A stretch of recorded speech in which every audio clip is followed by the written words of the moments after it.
දෙවියන් වහන්සේට ස්තුති වේවා. නැවත වාරයක් දෙවියන් වහන්සේගේ මඟ පෙන්වීම අනුව තමයි මම මේ වචන තෝරාගන්නේ. වැලි කතරේ දිය ධාරාව එසේ මෙසේ නෙමේ ස්වාමින් වහන්සේගේ ආලේපය තුළින් ඔබගේ හදවත් වලට එනවා. ඔබට මේ වෙලාවේදී ඔබ ඇහුම්කන් දෙනවා නම් ආදරණීය දරුවනි, මේ කතා කරන්නේ ඔබටයි.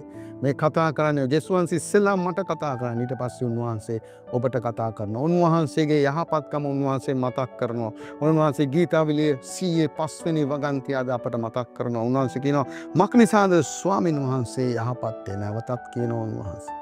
මක් නිසාද ස්වාමින් වහන්සේ යහපත්ේ? උන්වහන්සේ කරුණාව සදා කාලෙටම, උන්වහන්සේගේ විශ්වාසකම සියලු පරම්පරාවලටද පවත්වන්නේ. හාලෙලුයා. උන්වහන්සේගේ කරුණාව සදා කාලෙටම පවත්වනවා. හාලෙලුයා. ඒ කියන්නේ ලිමිට්ලස්. ඒ කියන්නේ සීමාවක් නැති ප්‍රේමයක් සදා කාලෙටම පවත්වනවා කියන්නේ. උන්වහන්සේගේ විශ්වාසකම සියලු පරම්පරාවලටම යනවා. හාලෙලුයා. අද ලෝකේ ඉන්නවද කවුරු හරි අපට 100% විශ්වාස කරන්න පුළුවන්?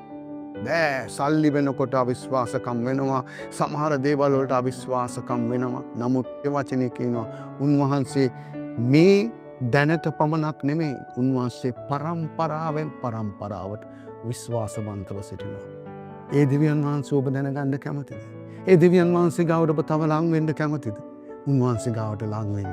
ඒ තැනන් වහන්සේ ඔබට පෙන්වන්න යනවා ඔබට කොච්චර විශ්වාසද, කොච්චර යහපත්ද කියලා. ජේසුස් වහන්සේ ඔබට ආදරේ. උන්වහන්සේත් එක්ක ගමන් කරන්න. ඔබ සැමට ජේසු පිහිටයි.